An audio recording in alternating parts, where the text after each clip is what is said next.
소라와 수빈에게 도달한 태주는 주머니에서 작은 칼을 꺼내 그들의 묶인 손을 풀어주었습니다. 수빈의 눈에는 공포와 함께 할아버지에 대한 놀라움이 교차했습니다. 아이가 알던 할아버지가 아니었습니다. 뒷문으로 가. 지하 수로로 연결되어 있어.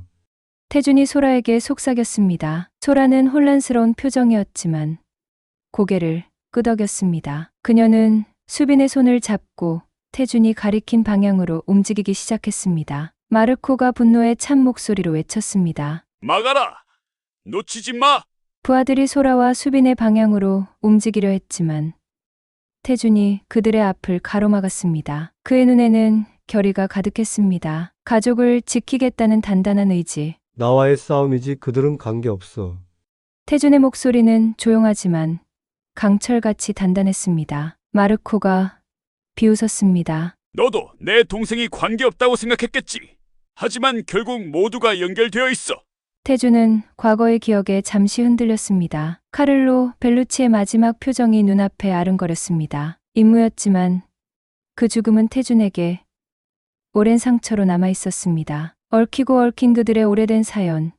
지금부터 시작하겠습니다. 아침 6시. 태준의 눈이 알람 시계가 울리기 전에 열렸습니다. 50년이 넘는 세월 동안 변하지 않은 습관이었습니다. 침대에서 일어나 창문으로 향했습니다. 맑은 하늘이 펼쳐져 있었습니다. 오늘은 가족과 함께 로마로 떠나는 날이었습니다. 거울 앞에 선 태준의 모습은 평범한 70대 노인과 다를 바 없었습니다. 하지만 자세히 들여다보면 달랐습니다. 꼿꼿한 자세, 날카로운 눈빛, 그리고 항상 주변을 살피는 습관. 이것들은 그의 과거를 드러내는 작은 단서들이었습니다. 태주는 면도를 마치고 수건으로 얼굴을 닦았습니다. 거울 속 자신의 모습이 마음에 들지 않았습니다. 세월의 흔적이 깊게 팬 주름, 굳게 담은 입술, 그리고 무언가를 숨기고 있는 듯한 눈빛. 가족들에게 자신의 진짜 모습을 보여준 적이 없었습니다. 아들 민석에게도,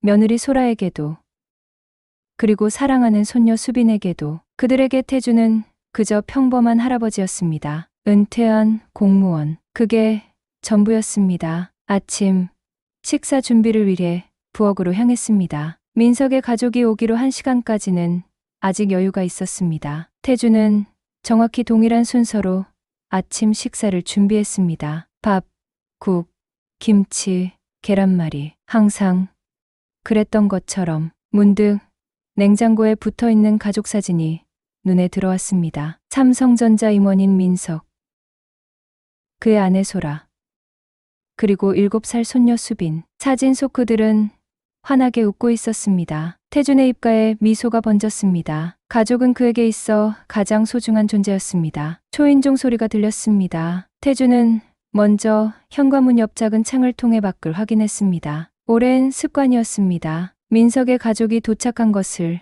확인하고 문을 열었습니다. 아버지, 일어나셨어요? 준비 다 되셨어요?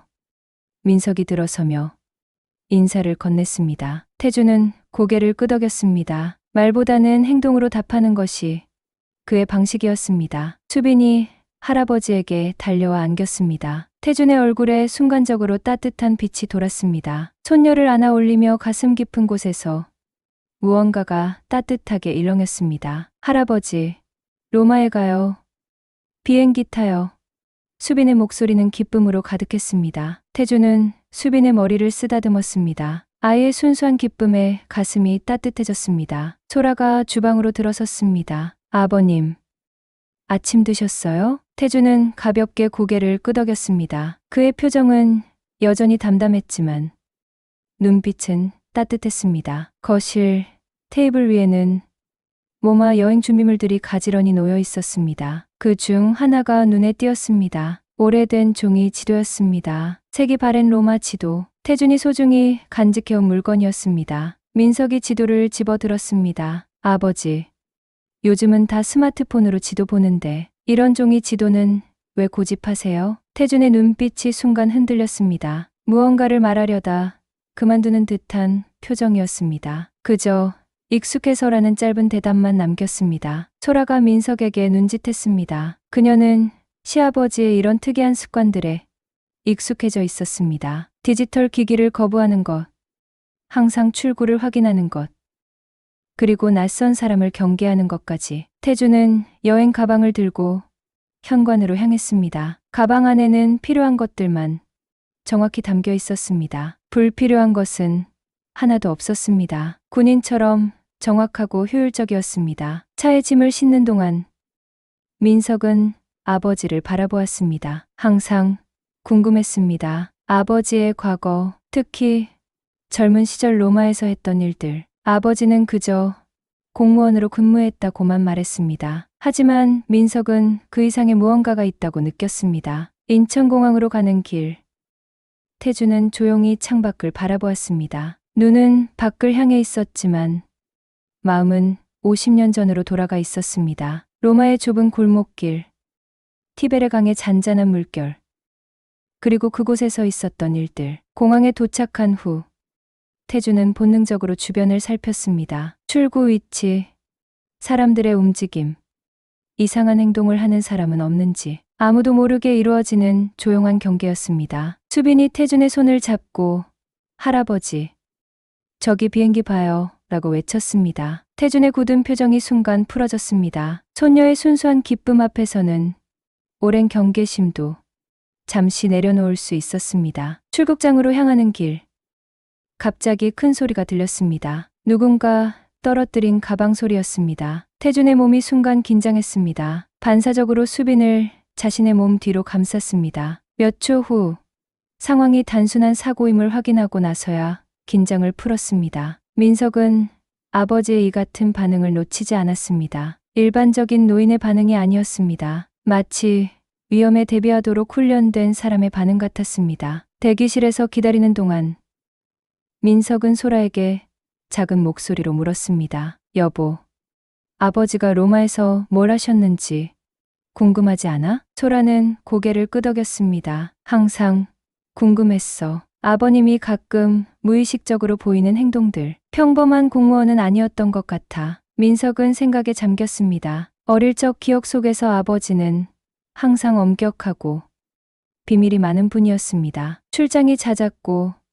돌아오면 항상 피곤해 보였습니다. 하지만 자세한 이야기는 한 번도 들은 적이 없었습니다. 태주는 잠시 화장실에 다녀오겠다며 자리를 비웠습니다. 민석은 아버지의 가방 옆에 놓인 작은 수첩이 눈에 들어왔습니다. 호기심에 수첩을 집어들었습니다. 펼쳐보니 알 수 없는 숫자와 코드들이 적혀 있었습니다. 민석은 고개를 갸웃거렸습니다. 태준이 돌아오는 발소리가 들리자 민석은 급히 수첩을 제자리에 놓았습니다. 태준은 자리에 앉으며 수첩을 집어 주머니에 넣었습니다. 민석을 향한 날카로운 시선이 스쳐 지나갔습니다. 비행기 탑승 안내 방송이 나왔습니다. 가족들은 자리에서 일어났습니다. 태준은 여전히 주변을 살피며 걸음을 옮겼습니다. 탑승구에 도착했을 때 한 남자가 태준과 부딪혔습니다. 태준의 눈이 순간 날카로워졌습니다. 남자는 사과하고 지나갔지만 태준의 시선은 그를 놓치지 않았습니다. 비행기에 탑승한 후 태준은 창가 자리에 앉았습니다. 활주로를 바라보는 그의 눈빛은 깊고 무거웠습니다. 마치 과거의 무게를 견디고 있는 것 같았습니다. 이륙하는 비행기 안에서 수빈이 할아버지에게 물었습니다. 할아버지, 로마가 어떤 곳이에요? 태준의 입가에 잔잔한 미소가 번졌습니다. 아름다운 곳이지. 하지만 위험한 곳이기도 해. 민석은 아버지의 말에 귀를 기울였습니다. 위험하다는 표현이 이상했습니다. 관광지를 설명하는 일반적인 단어는 아니었습니다. 태준은 창밖을 바라보며 생각에 잠겼습니다. 50년 전 그는 UDT 요원으로 로마에 파견되었습니다. 공식적으로는 대사관 경호원이었지만 실제 임무는 달랐습니다. 바다의 그림자라는 코드명으로 활동했던 그 시절의 기억들이 물밀듯이 밀려왔습니다. 비행기가 구름 위로 올라가면서 태준의 마음은 점점 과거로 돌아갔습니다. 로마에서의 마지막 임무, 티베레 강에서의 그 사건, 그리고 그 후 평생 숨겨온 비밀들. 민석은 아버지의 심각한 표정을 보았습니다. 무슨 생각을 하고 계실까? 로마에서의 과거가 단순한 공무원 생활이 아니었음을 직감했습니다. 비행기는 계속해서 높이 올라갔습니다. 태주는 눈을 감았습니다. 오랜 시간 감추어온 과거가 이번 여행으로 드러날지도 모른다는 불안감이 그의 마음을 무겁게 누르고 있었습니다. 민석은 아버지의 손을 살며시 잡았습니다. 태주는 눈을 떴습니다. 아들을 바라보는 눈빛에 잠시 불안과 두려움이 스쳐 지나갔습니다. 하지만 이내 평온한 표정으로 돌아왔습니다. 아버지, 괜찮으세요? 민석이 걱정스러운 목소리로 물었습니다. 태주는 고개를 끄덕였습니다. 괜찮다. 그저 오래된 기억이 떠올라서. 소라는 시아버지와 남편을 번갈아 바라보았습니다. 무언가 말하려다 그만두었습니다. 이번 여행이 단순한 가족 여행이 아닐 수도 있다는 예감이 들었습니다. 수빈은 동화책을 읽고 있었습니다. 순진무구한 아이의 모습이 태준의 마음을 더욱 무겁게 했습니다. 가족을 위험에 빠뜨릴 수는 없었습니다. 비행기는 계속해서 로마를 향해 날아갔습니다. 태준의 마음속에서는 과거와 현재가 뒤엉켜 복잡한 감정을 만들어내고 있었습니다. 창밖으로 펼쳐진 넓은 하늘을 바라보며 태준은 결심했습니다. 이번 여행에서 무슨 일이 일어나든 가족을 지키는 것이 최우선이라고. 그것이 바다의 그림자로 살아온 그의 마지막 임무가 될 것이라고. 민석은 여행 가이드북을 펼쳐 로마의 관광지들을 살펴보고 있었습니다. 콜로세움, 트레비 분수, 바티칸 시티. 그의 눈은 빛나고 있었습니다. 이번 여행이 특별할 것이라는 기대감으로 가득했습니다. 태주는 아들의 모습을 바라보았습니다. 아들에게 진실을 말할 수 있을까? 50년 동안 숨겨온 비밀을. 그리고 그 비밀이 가져올 위험을. 비행기는 구름 사이를 지나 계속해서 앞으로 나아갔습니다. 태준의 마음은 과거와 현재 사이에서 흔들리고 있었지만 그의 눈빛은 점점 더 단단해졌습니다. 무슨 일이 있어도 가족을 지킬 것이라는 결의에 찬 눈빛이었습니다. 수빈이 할아버지에게 다가와 안겼습니다. 할아버지, 로마에서 맛있는 거 많이 먹어요. 태준의 얼굴에 미소가 번졌습니다. 손녀의 순수한 기대에 가슴이 따뜻해졌습니다. 이런 순간을 위해 살아왔다는 생각이 들었습니다. 민석은 아버지와 딸의 모습을 바라보며 미소 지었습니다. 이번 여행이 가족 모두에게 특별한 시간이 되기를 바랐습니다. 특히 아버지에게. 로마로 돌아가는 것이 아버지에게 어떤 의미인지는 알 수 없었지만 분명 중요한 의미가 있을 것이라고 생각했습니다. 비행기는 계속해서 로마를 향해 날아갔습니다. 태주는 창밖을 바라보며 생각했습니다. 로마, 다시 돌아가는군. 그의 눈빛에는 복잡한 감정이 어려 있었습니다. 기대, 두려움, 그리고 결의. 이번 여행이 그의 인생에 큰 전환점이 될 것이라는 예감이 들었습니다. 50년 동안 숨겨온 과거가 드러날지도 모른다는 두려움과 함께 마침내 짐을 내려놓을 수 있을지도 모른다는 기대감이 공존했습니다. 민석은 여행 일정표를 보며 소라와 이야기를 나누고 있었습니다. 그들의 목소리는 기대감으로 가득했습니다. 태주는 그들의 대화를 들으며 미소 지었습니다. 가족의 행복한 모습이 그에게는 가장 소중한 것이었습니다. 수빈은 할아버지 옆에서 잠이 들었습니다. 태주는 손녀의 머리를 쓰다듬었습니다. 순수한 아이의 모습에 마음이 평온해졌습니다. 하지만 그 평온함은 오래가지 않았습니다. 로마에 도착하면 무슨 일이 벌어질지, 과거의 그림자가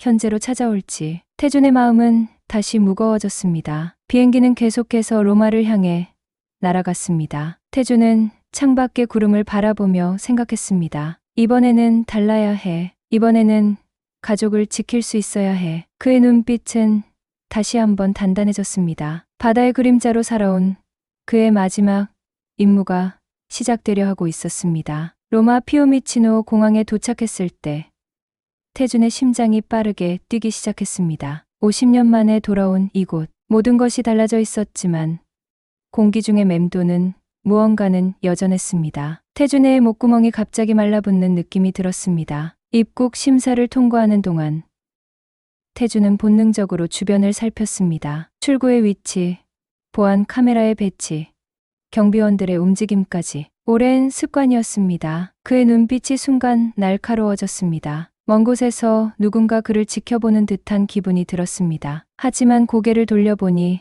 아무도 없었습니다. 아버지, 괜찮으세요? 민석이 걱정스럽게 물었습니다. 태주는 담담하게 고개를 끄덕였습니다. 가족들에게 불안감을 주고 싶지 않았습니다. 공항 밖으로 나오자 로마의 뜨거운 햇살이 그들을 맞이했습니다. 수빈이 신이 나서 뛰어다녔습니다. 소라는 급히 그녀를 붙잡으며 주의를 주었습니다. 태준의 입가에 미소가 번졌습니다. 이런 평범한 가족의 모습이 그에겐 가장 소중했습니다. 택시를 타고 호텔로 향하는 길. 태준은 창밖을 바라보았습니다. 로마의 거리는 많이 변해 있었습니다. 높은 건물들, 현대적인 간판들, 그리고 관광객들로 붐비는 거리. 하지만 여전히 남아있는 것들도 있었습니다. 고대 유적, 좁은 골목길, 그리고 티베레 강의 물결. 택시가 티베레 강을 지나가는 순간 태준의 가슴이 조여들었습니다. 그날의 기억이 물밀듯이 밀려왔습니다. 강물 속에서 벌어진 필사적인 몸싸움. 그리고 그 후의 침묵. 태준은 눈을 감았습니다. 과거의 그림자가 다시 그를 덮치고 있었습니다. 호텔에 도착한 후 가족들은 잠시 휴식을 취했습니다. 태준은 창가에 서서 로마의 전경을 바라보았습니다. 먼 곳에 콜로세움이 보였습니다. 그곳에서도 임무를 수행했던 기억이 아련하게 떠올랐습니다. 첫날 일정은 콜로세움과 포로로마노 관광이었습니다. 태준은 가족들과 함께 유적지를 걸었습니다. 민석과 소라는 가이드북을 보며 이곳저곳을 구경했고 수빈은 호기심 가득한 눈으로 모든 것을 살펴보았습니다. 콜로세움에 들어섰을 때 태준의 발걸음이 잠시 멈춰섰습니다. 이곳에서 그는 한 이탈리아 정치인을 감시했었습니다. 마르코 벨루치의 동생인 카를로 벨루치. 그리고 그 임무는 비극적인 결말을 맺었죠. 아버지, 이것 좀 보세요.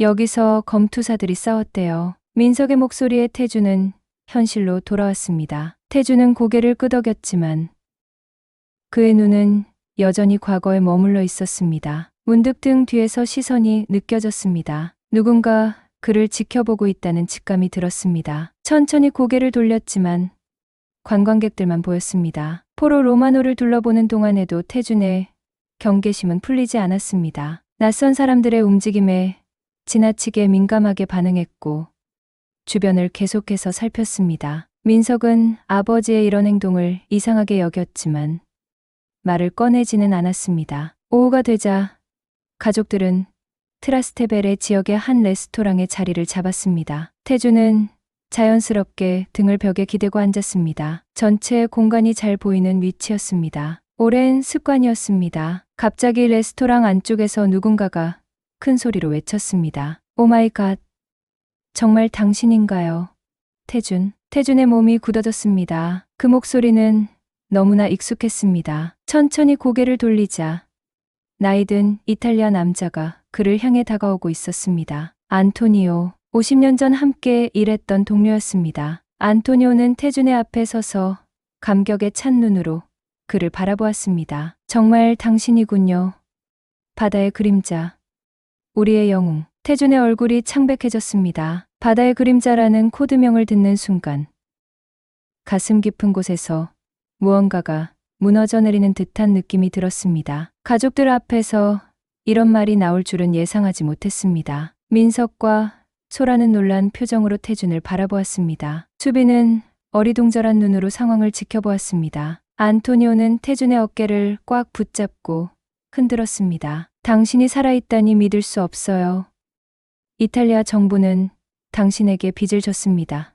친구. 태준은 겸손하게 고개를 저었습니다. 안토니오, 오랜만이군요. 하지만 지금은 그냥 평범한 할아버지일 뿐입니다. 안토니오는 웃으며 고개를 저었습니다. 평범한 할아버지라고요? 당신은 로마를 구한 영웅입니다. 태준의 눈빛이 날카로워졌습니다. 안토니오에게 더 이상 말하지 말라는 신호를 보냈습니다. 안토니오는 태준의 눈빛을 읽고 입을 다물었습니다. 민석이 궁금증을 참지 못하고 물었습니다. 아버지, 이분은 누구세요? 바다의 그림자가 뭐죠? 태준은 깊은 한숨을 내쉬었습니다. 나중에 설명해 줄게. 지금은 식사를 즐기자 안토니오는 태준의 가족들에게 정중하게 인사했습니다. 제가 실례했네요. 당신의 아버지는 제 오랜 친구입니다. 이탈리아에서 함께 일했죠. 식사가 시작되었고 안토니오는 태준의 가족과 함께 테이블에 앉았습니다. 그는 과거 이야기를 조심스럽게 피하려 했지만 가끔 흘리는 말들이 있었습니다. 티베레 강의 그날 일이라든가 벨루치 사건 같은. 태준은 매번 화제를 돌렸습니다. 하지만 민석의 호기심, 어린 눈빛을 피할 수 없었습니다. 아들은 무언가를 알아차렸고 그것은 분명했습니다. 식사가 끝나갈 무렵 안토니오는 태준에게 작은 목소리로 말했습니다. 마르코 벨루치가 아직 살아있다는 소식 들었소? 태준의 손이 떨렸습니다. 그 이름을 듣는 순간 온몸에 전율이 흘렀습니다. 마르코 벨루치, 카를로의 형, 복수를 맹세했던 남자. 그가 당신을 아직도 찾고 있다고 들었소. 조심하시오, 친구. 안토니오의 경고는 태준의 귓가에 맴돌았습니다. 호텔로 돌아가는 길.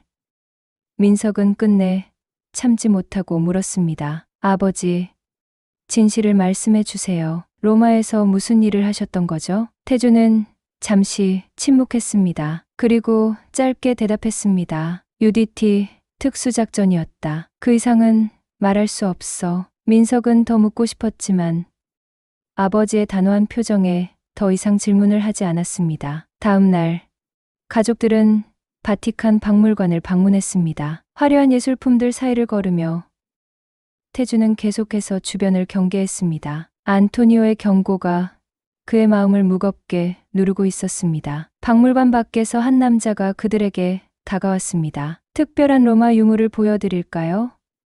관광객들은 보통 못 보는 것들입니다. 그 남자는 자신을 지알루카라고 소개했습니다. 소라는 호기심에 끌려 그를 따라갔고 민석과 수빈도 함께했습니다. 태준은 이 상황이 마음에 들지 않았지만 가족들의 즐거움을 방해하고 싶지 않았습니다. 지알루카는 그들을 작은 상점으로 안내했습니다. 그곳에는 다양한 고대 로마 유물들이 전시되어 있었습니다. 태준은 즉시 그것들이 가짜라는 것을 알아챘습니다. 하지만 소라는 이미 마음을 빼앗긴 듯 했습니다. 이건 로마 시대의 여성용 장신구입니다. 매우 희귀하죠. 지알루카가 작은 브로치를 소라에게 보여주었습니다. 소라는 감탄하며 그것을 손에 들었습니다. 정말 아름다워요. 얼마인가요? 당신 같은 아름다운 숙녀에게는 특별 가격으로 300유로면 됩니다. 지알루카가 미소 지으며 말했습니다. 태준은 소라가 지갑을 열 때 개입하고 싶었습니다. 하지만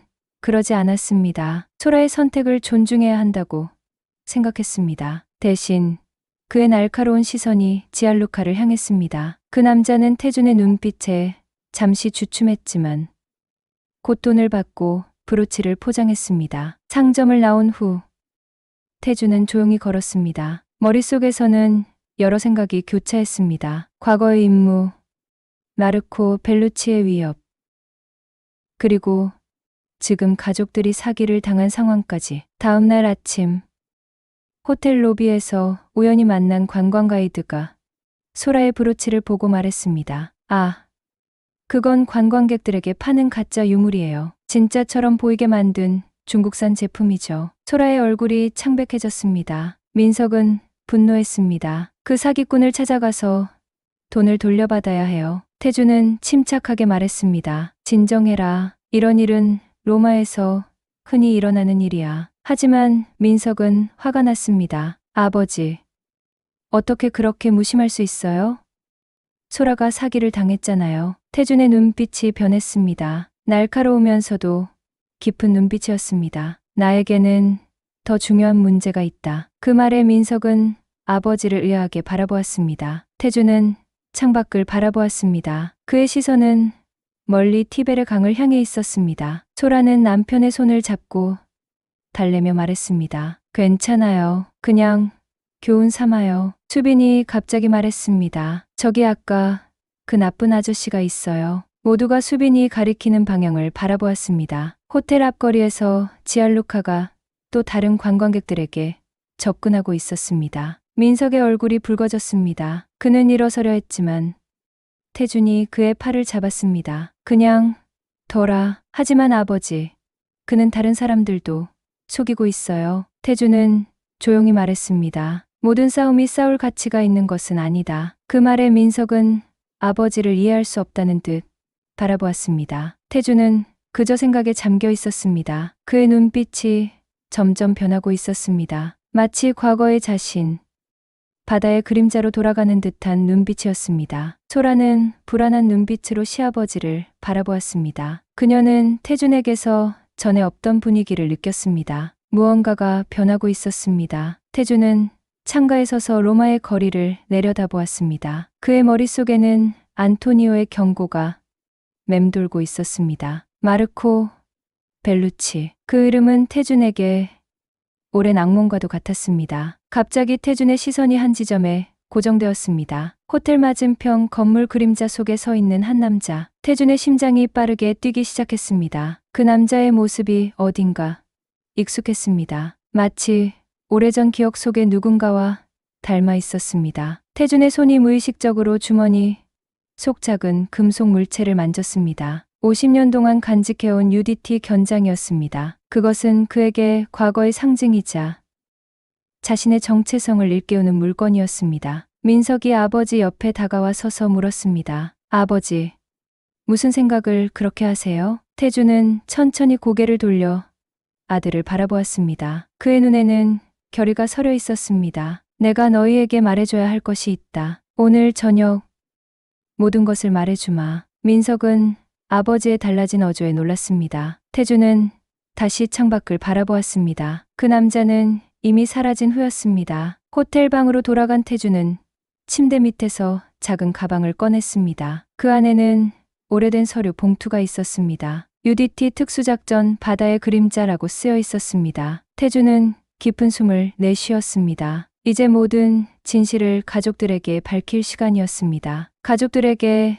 자신의 과거를 털어놓는다는 생각에 태준의 가슴이 무거워졌습니다. 하지만 이제는 피할 수 없었습니다. 과거의 그림자가 그를 다시 찾아왔고 가족들은 위험에 처할 수 있었습니다. 태준은 창밖 음하의 풍경을 바라보며 생각했습니다. 50년 전의 임무는 끝나지 않았다. 이제 마지막 전투가 시작될 것이다. 그의 눈빛은 점점 더 단단해졌습니다. 바다의 그림자가 돌아오고 있었습니다. 로마의 세 번째 날, 가족들은 카타콤베를 방문하기로 했습니다. 지하 묘지로 내려가는 좁은 계단을 따라 내려가는 동안 태준의 등줄기로 이상한 한기가 흘렀습니다. 오래된 기억이 되살아났습니다. 50년 전 티베레강 근처 지하 터널에서의 임무. 그때도 이런 답답한 느낌이었습니다. 카타콤베의 어두운 통로는 끝없이 이어져 있었습니다. 벽에는 고대 로마인들의 유골이 보관되어 있었습니다. 가이드의 설명이 울려 퍼졌지만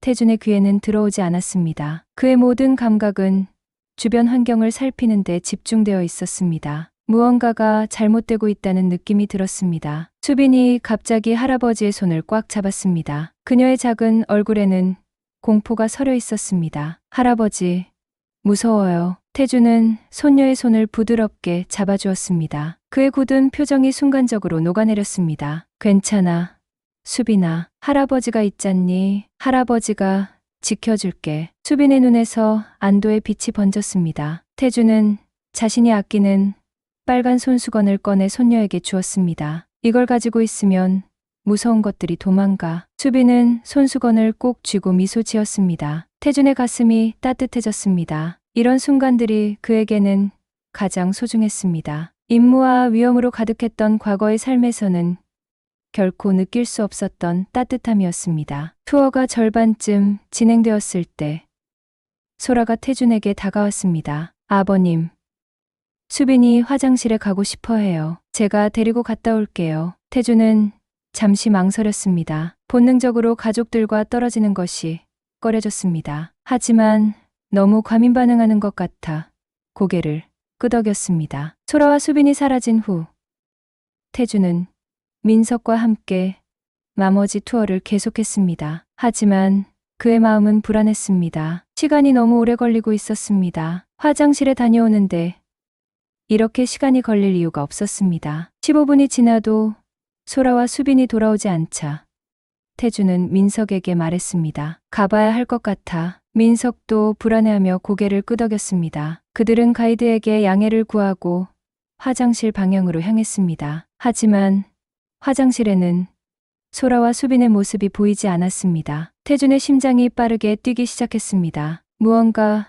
잘못되었다는 확신이 들었습니다. 그때 민석의 휴대폰에 문자가 왔습니다. 민석의 얼굴이 창백해졌습니다. 아버지. 태준은 민석의 휴대폰을 받아들었습니다. 화면에는 소라와 수빈의 사진이 있었습니다. 그들은 어두운 곳에 묶여 있었고 두려움에 찬 표정이었습니다. 사진 아래에는 짧은 메시지가 있었습니다. 바다의 그림자, 복수의 시간이 왔다. 히베레강 창고로 오라. 태준의 온몸에 전율이 흘렀습니다. 그가 가장 두려워했던 상황이 현실이 되었습니다. 과거가 그를 찾아온 것입니다. 그리고 이제 그의 가족이 위험에 처했습니다. 아버지, 이게 무슨 일이에요?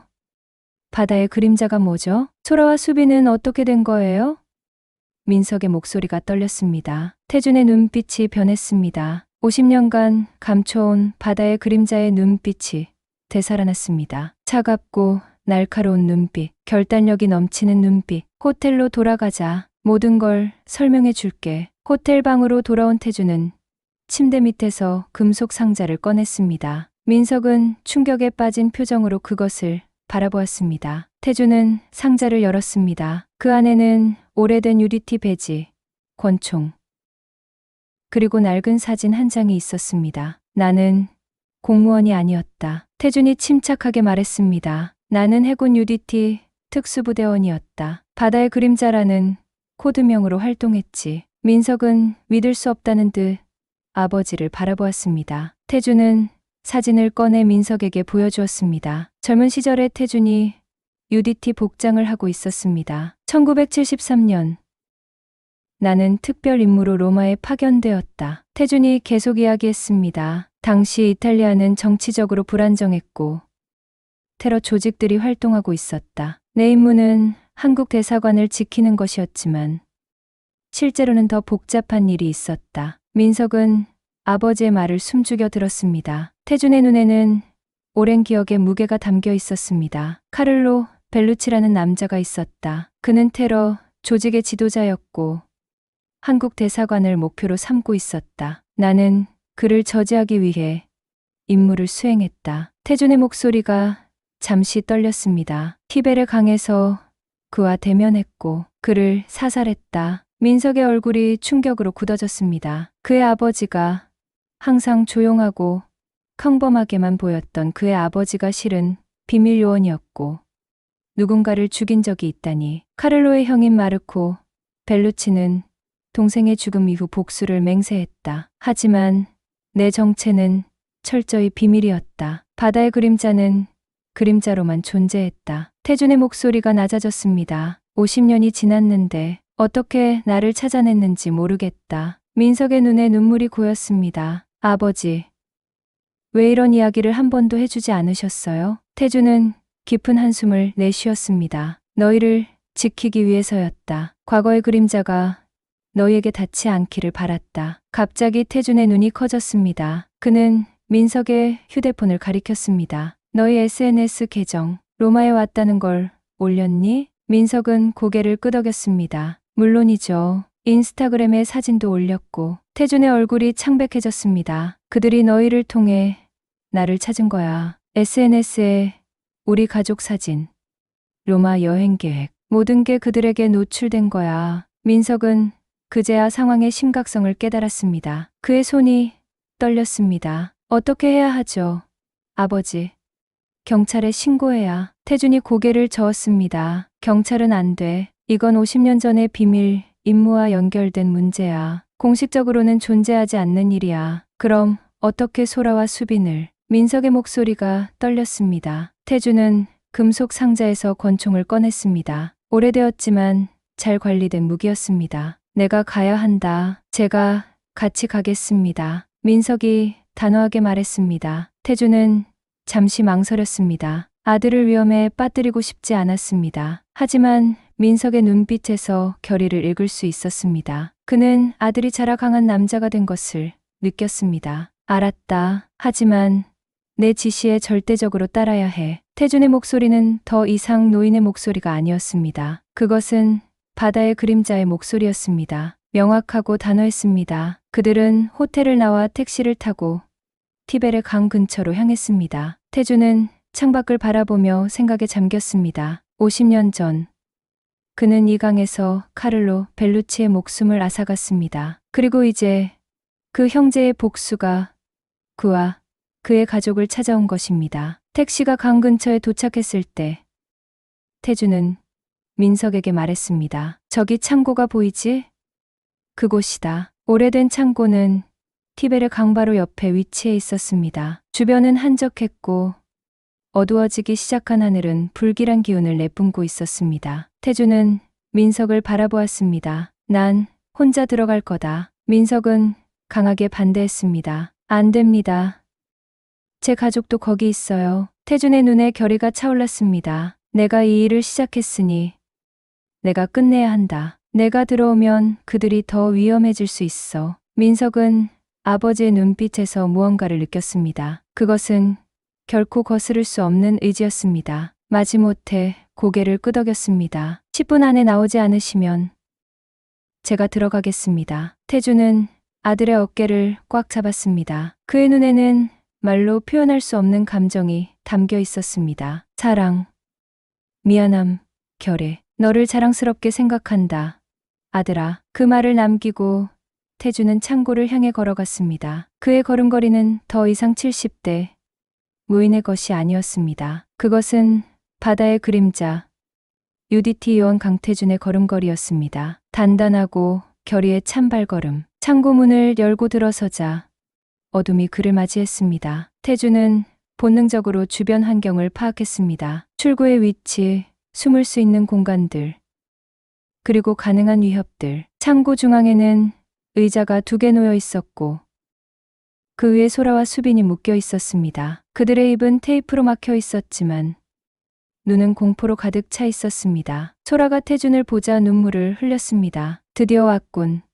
바다의 그림자. 어둠 속에서 목소리가 들려왔습니다. 남자가 그림자에서 걸어 나왔습니다. 60대 후반의 이탈리아인이었습니다. 그의 얼굴에는 깊은 주름이 패여 있었고 눈빛은 차갑고 증오로 가득 차 있었습니다. 마르코 벨루치. 태준이 차분하게 말했습니다. 마르코는 냉소적인 미소를 지었습니다. 50년이 지났는데도 나를 알아보다니 영광이군. 태준은 소라와 수빈을 바라보았습니다. 그들의 공포에 찬 눈빛이 그의 가슴을 찢어 놓았습니다. 그들은 이 일과 관계없어. 풀어주게. 마르코는 웃음을 터뜨렸습니다. 관계없다고? 내 동생도 너와 관계없었어. 그런데 너는 그를 죽였지. 태준의 눈이 흔들렸습니다. 그건 임무였다. 그는 테러리스트였고 무고한 사람들을 위협했어. 그는 내 동생이었다. 마르코의 목소리가 창고 안에 울려 퍼졌습니다. 그리고 이제 너도 가족의 아픔이 어떤 것인지 알게 될 거다. 마르코는 천천히 권총을 꺼냈습니다. 그는 그것을 소라와 수빈을 향해 들었습니다. 선택해라. 바다의 그림자. 내 목숨이냐?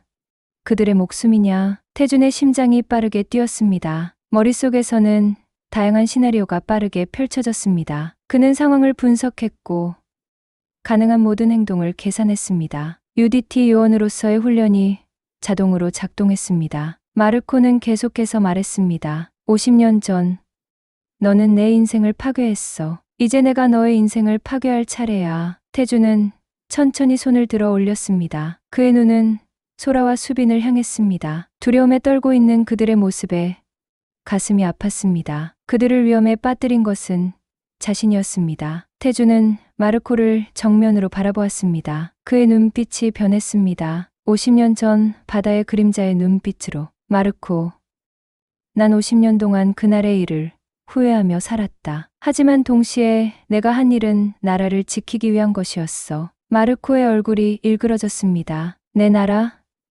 내 동생의 목숨보다 중요했나? 태준은 천천히 고개를 저었습니다. 모든 목숨은 소중해. 하지만 그때는 선택해야 했다. 마르코는 권총을 더 꽉 쥐었습니다. 이제 너도 선택해야 할 차례다. 내가 직접 내 목숨을 끊어라. 그러면 그들은 살려주지. 태주는 깊은 숨을 들이마셨습니다. 그의 머릿속에서는 계획이 형성되고 있었습니다. 창고 구조, 마르코의 위치, 소라와 수빈이 묶인 상태, 모든 것을 계산했습니다. 그럴 수 없어, 마르코. 태준의 목소리는 단호했습니다. 마르코의 눈이 분노로 번쩍였습니다. 그럼 그들이 죽을 것이다. 태준은 마르코를 똑바로 바라보았습니다. 그의 눈에는 이제 두려움이 없었습니다. 오직 결의만이 있었습니다. 그럴 수 없어. 내가 먼저 너를 막을 테니까. 그 순간 태준의 몸이 움직였습니다. 50년이라는 세월이 무색할 정도로 빠르고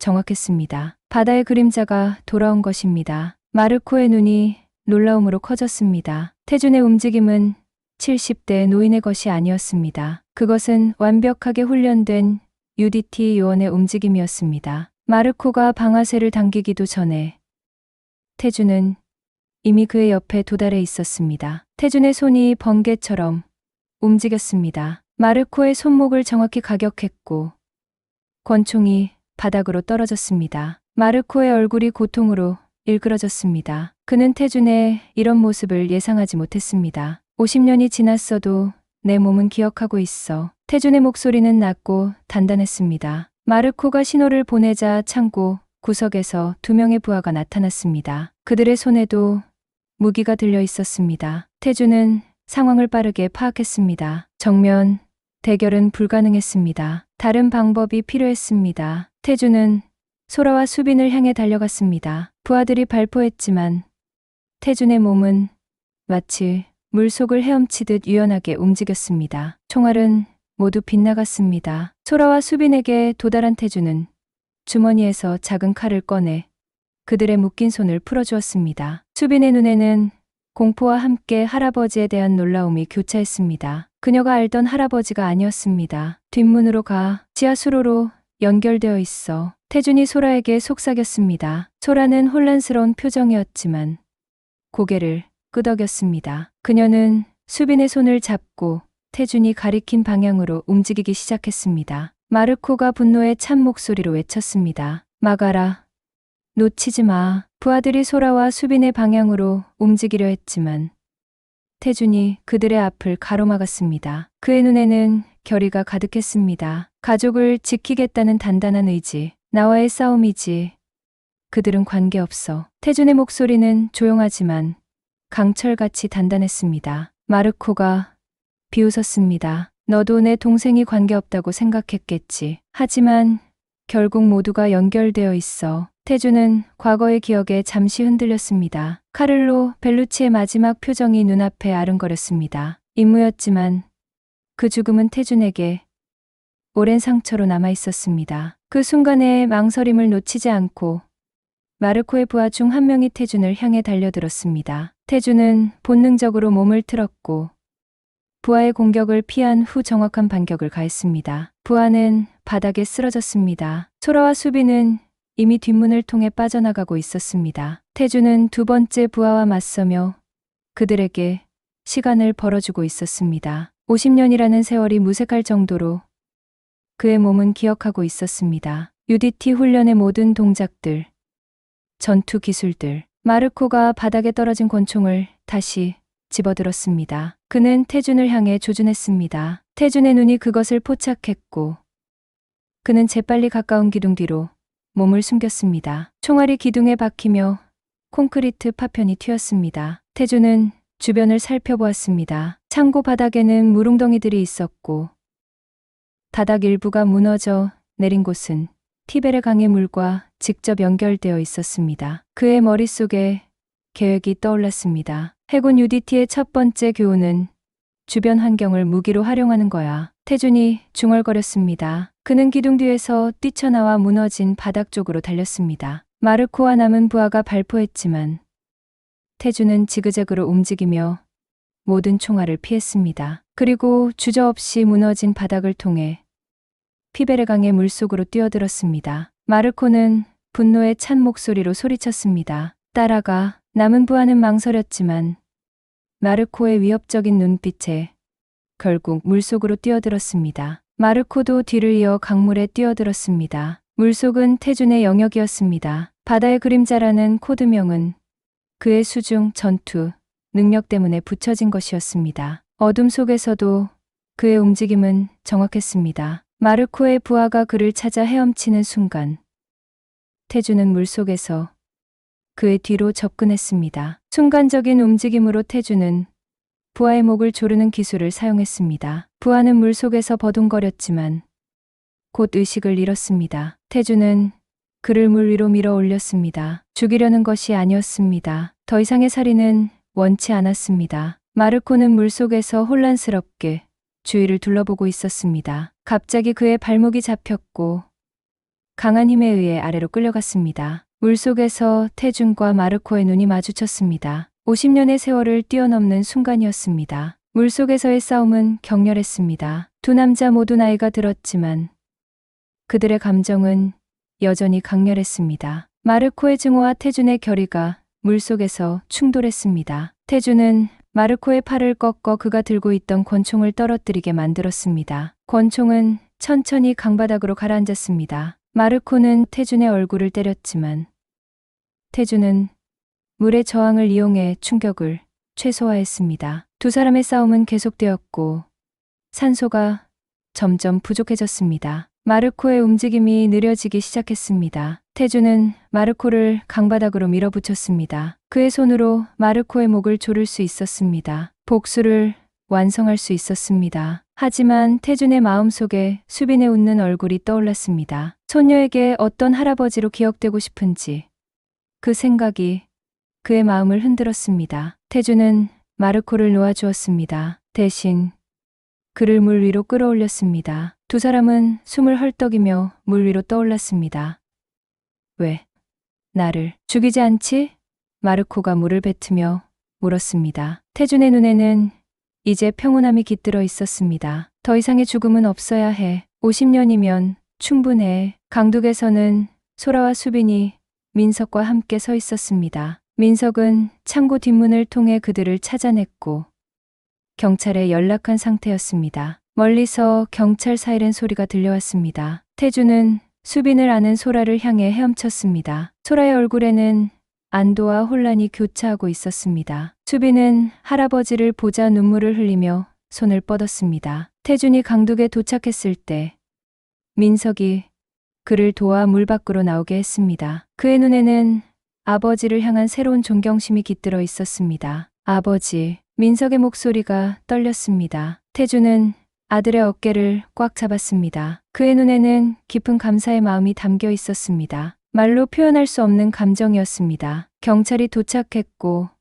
마르코와 그의 부하들이 체포되었습니다. 태준은 한국 대사관에 연락했고 특수 상황임을 알렸습니다. 오래된 관계들이 작동했고 사건은 조용히 처리되었습니다. 로마에서의 마지막 날, 가족들은 호텔 방에 모여 있었습니다. 태준은 이제 모든 것을 털어놓았습니다. 그의 UDT 시절, 비밀 임무들, 그리고 그가 왜 그토록 오랫동안 침묵해왔는지. 소라는 시아버지를 새로운 눈으로 바라보았습니다. 그동안 이상하게 여겼던 습관들, 경계심, 그리고 디지털 기기를 거부하는 이유까지 모든 것이 이해되기 시작했습니다. 수빈은 할아버지 옆에 앉아 그의 손을 꼭 잡았습니다. 할아버지는 진짜 영웅이에요. 태준의 눈에 눈물이 고였습니다. 그는 손녀의 머리를 쓰다듬었습니다. 할아버지는 그저 나라와 가족을 지키려 했을 뿐이야. 한국으로 돌아온 후 태준의 가족 관계는 완전히 달라졌습니다. 민석은 아버지를 더 자주 방문했고 대화도 많아졌습니다. 소라는 시아버지에게 더 많은 관심을 보였고 수빈은 할아버지를 자랑스러워했습니다. 어느 날 아침 태준에게 국방부로부터 연락이 왔습니다. 50년 전의 임무에 대한 비밀이 해제되었고 그의 공로를 인정하여 특별 훈장을 수여하기로 했다는 내용이었습니다. 시상식 날 태준은 오랜만에 정장을 입었습니다. 그의 가슴에는 이전에 받았던 훈장들도 함께 달려 있었습니다. 민석은 아버지의 모습을 보며 가슴이 뭉클해졌습니다. 이제야 아버지의 진정한 모습을 보게 된 것 같았습니다. 대통령이 직접 훈장을 수여했습니다. 강태준님은 조국을 위해 자신의 목숨을 걸고 임무를 수행하셨습니다. 바다의 그림자로 알려진 그의 공로는 영원히 기억될 것입니다. 수빈이 갑자기 큰 소리로 외쳤습니다. 우리 할아버지는 영웅이에요. 모두가 웃음 지었고 태준의 눈에는 눈물이 고였습니다. 그는 마이크 앞에 서서 간결하게 말했습니다. 저는 그저 국가와 가족을 위해 제 역할을 했을 뿐입니다. 시상식 후 가족들은 태준의 집에 모였습니다. 민석이 제안했습니다. 아버지, 이번 주말에 제주도 여행 어떠세요? 가족 모두 함께요. 태준의 얼굴에 따뜻한 미소가 번졌습니다. 좋은 생각이구나. 민석은 아버지의 방에서 오래된 종이 지도를 발견했습니다. 제주도 지도였습니다. 태준이 젊은 시절 손으로 직접 그린 것처럼 보였습니다. 민석은 이제 아버지의 종이 지도에 대한 집착을 이해할 수 있었습니다. 아버지, 이 지도도 가져가시겠어요? 민석이 지도를 건넸습니다. 태준은 지도를 받아들었습니다. 그의 손가락이 지도 위를 천천히 움직였습니다. 이 지도는 특별해. 디지털 기기에는 없는 정보가 여기 있단다. 민석은 미소 지었습니다. 이제 아버지의 모든 특이한 습관들이 이해되기 시작했습니다. 제주도 공항에 도착했을 때 태준은 젊은 시절의 활력을 되찾은 듯 했습니다. 그의 걸음은 가볍고 눈빛은 맑았습니다. 50년 동안 짊어져온 무거운 짐을 내려놓은 듯 했습니다. 수빈이 호기심 어린 눈으로 물었습니다. 할아버지, 여기서도 비밀 임무하셨어요? 태준은 웃으며 손녀의 머리를 쓰다듬었습니다. 할아버지의 가장 중요한 임무는 너희를 지키는 거란다. 민석은 아버지 옆에 서서 말했습니다. 이제 가족을 지키는 건 제 차례니까요. 태준의 눈에 깊은 감동이 어렸습니다. 그는 아들의 어깨를 꽉 잡았습니다. UDT의 마지막 교훈은 임무를 다음 세대에게 물려주는 것이야. 가족이 함께 사진을 찍는 동안에도 태준은 습관적으로 주변을 살폈습니다. 하지만 이제 그의 눈빛은 달랐습니다. 과거의 무거운 경계심이 아닌 사랑하는 가족을 지키기 위한 자연스러운 보호 본능이었습니다. 해변을 걸으며 태준은 자신의 인생을 돌아보았습니다. UDT 요원으로서의 삶, 비밀 임무들, 그리고 이제 가족과 함께하는 평화로운 시간. 그는 깊은 감사함을 느꼈습니다. 마침내 진정한 평화를 찾은 것 같았습니다. 수빈이 바다에서 조개 껍데기를 주워왔습니다. 할아버지, 선물이에요. 태준은 그 작은 선물을 받아들었습니다. 손녀의 순수한 마음이 그의 가슴을 따뜻하게 데웠습니다. 한때 그는 바다의 그림자였습니다. 어둠 속에서 임무를 수행하는 비밀 요원. 하지만 이제 그는 그냥 수빈의 자랑스러운 할아버지였습니다. 호텔 방에서 태준은 창밖으로 바다를 바라보았습니다. 파도가 끊임없이 밀려왔다, 물러갔다를 반복했습니다. 마치 그의 인생처럼 고통과 기쁨, 위험과 평화가 교차하는 파도. 민석이 아버지 옆에 와서 섰습니다. 아버지, 행복하세요? 태준은 천천히 고개를 끄덕였습니다. 그의 눈에는 평화로운 빛이 깃들어 있었습니다. 이제야 진정한 임무를 완수한 것 같구나. 가장 중요한 임무. 민석은 아버지의 의미를 이해했습니다. 가족을 지키는 것. 그것이 태준의 가장 소중한 임무였습니다. 저녁 식사 때 가족들은 오랜만에 진심으로 웃고 이야기했습니다. 비밀도 거짓도 없이. 태준은 자신의 젊은 시절 이야기 중 가족들에게 들려줄 수 있는 것들을 나누었고 민석과 소라는 열심히 귀를 기울였습니다. 밤이 깊어가고 가족들이 잠든 후에도 태준은 발코니에 나와 바다를 바라보았습니다. 달빛이 물결 위에 반짝였습니다. 그것은 그에게 오래된 기억을 떠올리게 했습니다. 수중 임무를 수행하던 젊은 시절.